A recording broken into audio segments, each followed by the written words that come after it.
All right, so I asked 6 or 8 weeks ago if I could please prepare this topic for today, and Reverend Margot said yes. And I don't know if this has ever happened to you where you have a lot of feelings inside and you just can't find the words for them. So I finished this speech, sermon, whatever, last night at 11 p.m. And I don't know if it conveys everything I want it to convey, but I just am overflowing with gratitude for the generosity of this congregation and so many people in this community. So this is what I've come up with. And sorry, by the way, if it's too much information because it's kind of personal. So we all have something to give. We all have the opportunity to be a good Samaritan every day, even if we don't have the money to pay for someone to stay at a local inn, because inns in this area are wildly expensive. The definition of generosity that I like is willingly giving something to another person without expecting anything in return. It feels like a good time to give a plug for Give Big Gallatin Valley, which happens this Thursday and Friday. Last year, during this annual day of giving, more than 6,000 community members helped raise $3 million for 272 local nonprofits. The minimum donation you can give during Give Big Gallatin Valley is $5, as they want to make this day as accessible as possible to everyone in our community. So if you're able to be financially generous, please consider participating. Be one of the 6,010 this year. I think they're shooting for 7,000 donations. Now, while financial generosity is vitally important, today I want to focus on intangible forms of generosity, like the giving of time, compassion, wisdom, and love. As I prepared for today's service, I spent weeks trying to figure out where to start and what to include. After all, I could have just gotten up here and been like, there was the time you were generous, and you, and you, and you, and you. And we don't have time for that. Because I'm only going to include a few examples today of the generosity of others and how it has deeply impacted my life. And know that if you've done something generous for me and I forget to say thank you to you, that doesn't mean I've forgotten or I'm grateful, but I'm conscious of time. So, as some of you know, last year and the beginning of this year were very rough for myself and my little family. I felt like I was drowning at my previous job. My body was spending increasingly more time in fight or flight mode, and I almost couldn't remember what it felt like to not be on the edge of panic constantly. My husband fell into a depressive state such as I've never seen him in before. He couldn't find his way out, and it often felt like we couldn't reach him, no matter how hard we tried or how much we loved him. It got to a point that I thought it might break our family completely apart. And of course, my dear daughter, Lucy, has always been a fiery one, and I love that for future her. But her fieriness also means that she's hard to parent sometimes, as we need more strategies in our tool belt to help her process her large emotions. And as any of you who have raised or worked with children know, when a child is surrounded by chaos and uncertainty, and the adult figures in their life are less than stable, as we were, it raises a lot of big emotions for them. And since she's little and is just learning how to deal with these feelings, they would come flying out of her in every direction, like giant exploding fireballs, which she had an endless supply of. I tried to think of what else giant exploding fireballs could do to really give you the sense, but couldn't come up with anything more. So needless to say, everyone in our family was having a moment, and I think we were feeling more and more disconnected from each other and the people around us with each passing day. So what happened? Because after all, today our family is doing well. Lucy's exploding fireballs have gotten significantly smaller. Our family is still together, and I'm up here full of gratitude and not bracing for impact. So what happened? Generosity happened. I mean, that and mental health meds, but let's focus on the generosity. So no one donated a large sum of money to our family. In fact, I took a very large pay cut when I switched jobs. Financial generosity is important. Please consider giving to nonprofits, because part of my paycheck comes from financial generosity of people donating to the organization where I work, and we wouldn't be in this building if it weren't for the financial generosity of so many in this congregation. But there are so many more types of generosity that can have just as large or perhaps an even larger impact on those around us. I started noticing these life-changing acts of generosity last spring with a friend I deeply respected and cared about. I had made a decision which I regretted, and that decision negatively impacted this friend. I couldn't bring myself to talk to him about it because I felt so ashamed, but he could see I was struggling, and one day he called me and said, "You should come over. We don't have to talk about anything. We can just sit next to each other in silence. I just don't want you to be alone." The simple act of being with someone in a time of pain, expecting nothing but offering comfort, is such a beautiful act of generosity, especially when the person making this offer is someone who has also been generous enough to forgive you when you didn't even apologize. The generosity continued to flow when we needed someone to watch Lucy after camp for a couple of hours each day, all summer long. A handful of people stepped up and said they'd be happy to help. And while I appreciate the childcare, in the end, it's the relationship these dear friends have built with my kiddo that is one of the most generous gifts I have ever received. Seeing them excited to spend time with her and her excitement to see them warms my mother's heart more than I can ever express. Love is one of the greatest acts of generosity because true love gives without expecting anything in return. Though, let's be clear, love needs to go both ways. By last fall, I could no longer pretend that everything at work will be okay if I'm strong enough, so I handed in my resignation. I was deeply concerned that I would have to step off the Bozeman Pride Planning Committee because I was no longer going to work somewhere that was considered to be closely affiliated with our local LGBTQ+ communities. Just the other day, I was sharing this worry with a youth that I work with now, as we were on our way to meet a friend of mine who is a drag king. This youth wants to get into drag and expressed concerns that he may be rejected because he wants to do something different than most drag performers do. I told him about my experience, how I showed up, and they were like, "Hey, are you gay?" And I was like, "No." And they were like, "Well, are you transgender or non-binary?" And I was like, "Nah." And they were like, "Do you want to do drag?" And I was like, "No, thank you, though. And I'm also 15 to 20 years older than all of you, and will probably bring my sidekick/daughter to most of our meetings and events, and I really like to hug people, with consent, of course." And not only did they accept me and give me those hugs, they've given me a place to belong. And when I told them that I understood if I could no longer help plan Bozeman Pride, I found myself with 3 earnest offers to join 3 different queer nonprofit boards.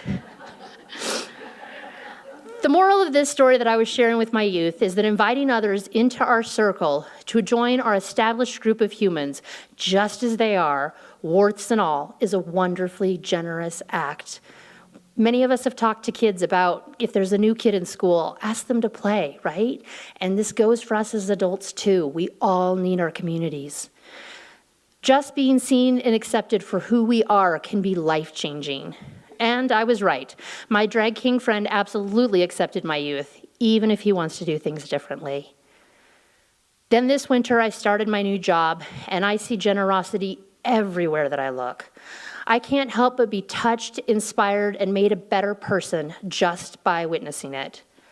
Our first principle as Unitarian Universalists is to affirm the inherent worth, is to affirm and promote the inherent worth and dignity of every person. I saw this principle in action a few weeks ago as I was leaving work. Through the window of the Fork and Spoon restaurant, I saw a member of this congregation volunteering. The customer that this friend was serving had his back to me, but judging by the clothes he was wearing, he had probably spent more than a few nights outside recently. I could imagine that he was emitting a less than pleasant smell. Many people may have avoided this man entirely, but as I stood on the other side of that glass, making silly faces at my friend who was volunteering, my friend never even glanced up at me. They were too engaged in conversation with this man, a genuine smile on their face. It was clear that my friend saw this man as someone deserving of respect and kindness, not because they pitied him, but just because he is another human being, and as such, deserves to be treated humanely. I don't know about y'all, but at this point in our country, when so many of us have to turn off the news because we feel overwhelmed by the hurt and pain being inflicted upon others, it's difficult to affirm and promote the inherent worth and dignity of those people who are causing this pain, whether it's intentional or not. It's hard to not just label these people as evil and move on. It's hard to care for them the way the Good Samaritan did for the person on the side of the road who had been robbed and beaten. And let's be clear, we should absolutely do our best to stop the pain and harm that is being inflicted and hold those who are responsible accountable. But we don't get to pick and choose who has worth in this world. Generosity reminds us to look for it in all people. I'd like to repeat our chalice lighting words from this morning because they meant so much to me. I am only one, but still I am one. I cannot do everything, but still I can do something. And because I cannot do everything, I will not refuse to do the something that I can do. Because every one of us can generously do each of the things I talked about today. We can show up for others in their time of need. We can forgive in most circumstances. We can love freely. We can accept others as their authentic self. We can acknowledge the inherent worth and dignity of all people. And we can sing the hymn, This Little Light of Mine, for the third time in 5 weeks without complaining because it's my favorite. I just slipped that last one in there, thank you. And when someone gives us something, what do we say? That's right. That's why all of you have a thank you card in your order of service this morning. This thank you card itself was created from an act of generosity. After 6 years in this congregation, I have a pretty good sense of who has what talents, and some of you have recently experienced me reaching out by text or phone to ask for something, whether it be for myself or someone I care about. And the answer to my requests for help has consistently been, of course, give me the details of what you need and when you need it. This is how all 75 thank you cards came into being. Well, that and a little help from my artistic kiddo. So remembering that thankfulness is an act of generosity unto itself, please send this thank you card to someone who has given you the generous gift of time, empathy, acceptance, love, or any other gift that cannot be measured in dollars and cents. Before we end today, I have one more story. I know we've already had our story for all ages, but I just had to share this story that was created for a service honoring Yom HaShoah, which was celebrated last week. Yom HaShoah was inaugurated in 1953 as a day for the citizens of Israel to remember those murdered during the Holocaust and is celebrated in Jewish communities around the world. The story is called The Gift of a Raspberry, and it goes like this. Once there was a place that was very bleak and dreary. All the colors there were only shades of gray and brown. Nothing grew there. No grass, no flowers, no trees, and this place was surrounded by walls and fences. People lived in this place. Every day they were forced to work digging holes and then shoveling the dirt they dug out back into those same holes. This work made them feel very tired and their bodies ached, and they felt helpless. No, they felt hopeless, for their work never amounted to anything. The food they ate was just a little bread and some broth. Their bellies were never full, and they were always hungry. Plus, they got sick a lot, for this food wasn't nutritious enough to keep them healthy. At night, they slept, if they slept, on hard wooden beds. They had no pillows nor blankets, so they were cold and they shivered much of the night. When they did sleep, they had bad dreams, and when they woke up, they were just as tired as they had been the night before. One morning in this place, a girl went out, and suddenly she saw something on the ground, something special and precious. It was a red raspberry. Quickly she picked it up and slipped it into her pocket. She kept it safe there all day, and that night she found a leaf that had blown in from the outside. She put the leaf in her hand and placed the red raspberry on the leaf and went to her friend and presented it to her friend as a gift, and her friend received it. I tell you this story not only because it reminds us that in the most sad, hopeless, bleak, and dreary places, we can, if we keep our eyes open, find miraculous surprises. Treasures that are bright and sweet and delicious, like that raspberry. But more importantly, when we find these treasures, we can give them up, give them away, give them to a friend. The story is true. It actually happened. And I want you to remember this story. So today, I brought some raspberries. And I invite you to come take one. What's going to happen is Carolyn and Tanya will have the raspberries at the head of the rows. And if you would like a raspberry, go ahead and form a line. I've spaced them out on the trays so you can hopefully take them without worrying too much about germs. Hopefully, as long as we don't bump them. And if anybody is not physically able to come up and get a strawberry or raspberry, sorry, that wants one, at the end we'll ask you, you can raise your hand and we'll bring you one. So if you'd like a raspberry, in honor of this story, please form a line.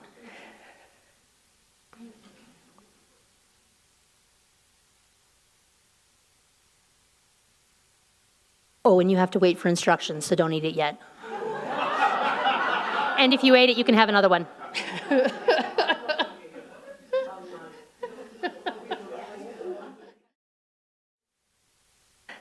Thank you, Tanya and Carolyn.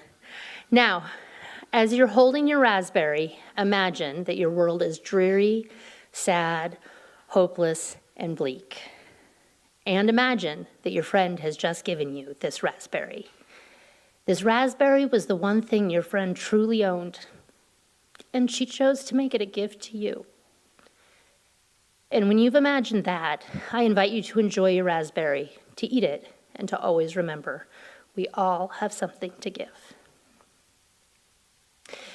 This story was inspired by a quote from Gerda Weisman-Klein, who told the story of Ilse, a childhood friend of mine, once found a raspberry in the camp and carried it in her pocket all day to present to me that night on a leaf. Imagine a world in which your entire possession, in which your entire possession is one raspberry and you give it to your friend. I'd like to end with a short passage that some may call a prayer, which I found on the UUA website. O Spirit of life, may we accept the kindness of others and be reminded that even in times of despair, there really is much good in the world. Thank you.